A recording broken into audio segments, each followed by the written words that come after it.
Mapagkat yo.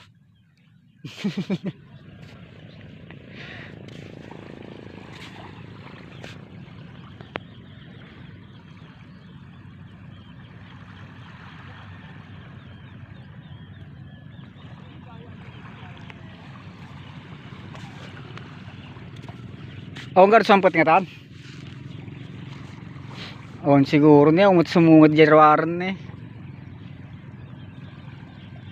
Yun sumungad din.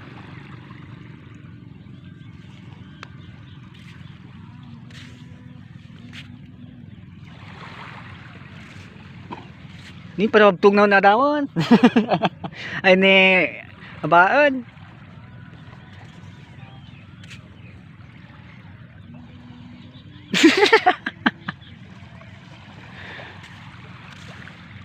Yun nahuli ng isang